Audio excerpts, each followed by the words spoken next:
Mr. Speaker.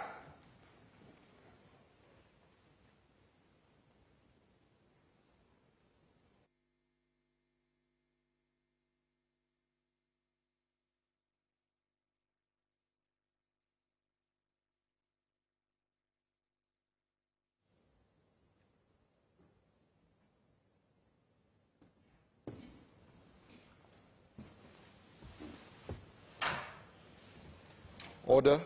Questions for oral answer. Dr. Intan Azura Mokhtar. Question 1, sir.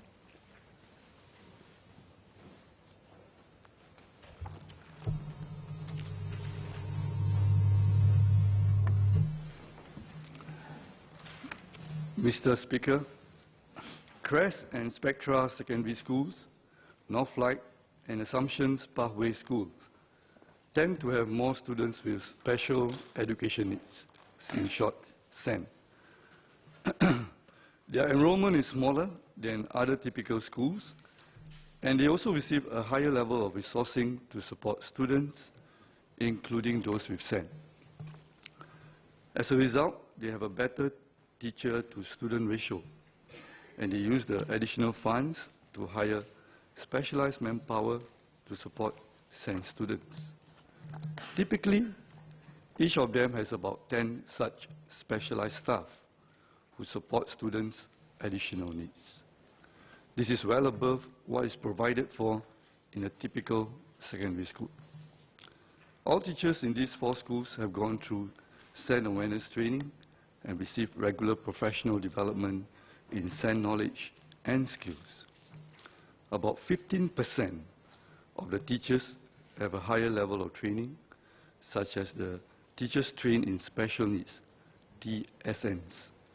It's a course offered by the National Institute of Education. Dr. Intan. Thank you, Mr. Speaker. Thank you, SPS, Dr. Faishal, for the answers. But I didn't quite catch what is the ratio of teachers who are trained in special needs education teaching students in these 4 specialized schools compared to those in mainstream schools? What are the numbers in terms of ratio? That's 1. 2, I must declare that I'm on the board of IT governors, and every year, at least once a year, the 4 specialized schools made a report to the board. And the recent update that we got was that out of these 4 schools, at least half of their last intake are made up of students who are diagnosed with special needs. So that means that there is a greater demand for teachers who are trained in special needs education on top of the other challenges that the students already face.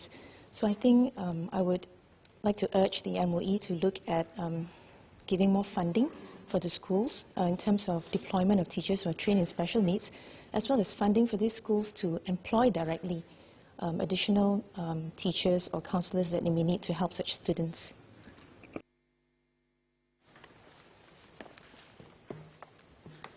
Yeah, Mr. Speaker, thank the member for the questions. As I mentioned earlier, all teachers in these schools have gone through SEN awareness training. So essentially, we understand that there is a big number of students with special needs in this school, so all the teachers go for that training. And beyond that, we also have selected teachers where they go for higher level of training, which are the TSNs. So on the point about about more than 50% of the students going to ITE, ITE you mentioned, in the specialized school, having SEN. So there's something that we are aware, and something that we hope that we will continue to improve this. And we also do reach out to various institutions that also would take in our students finally, in the next level. So we also work with them to see how the transition process can be smooth and what we have provided for. So if you look at the a typical school among these 4 schools, usually we have MOE seconded teachers who go there. And these teachers would have gone through the higher level training, the TSN's training. And beyond that, the 4 specialized schools also would have fund to employ their own teachers and para-educators which would have the special needs attention in it. So we will also have these schools, they will also carry out their own in-house training to see where there are specialized areas that they need to actually improve, and this will actually help to cater to our students.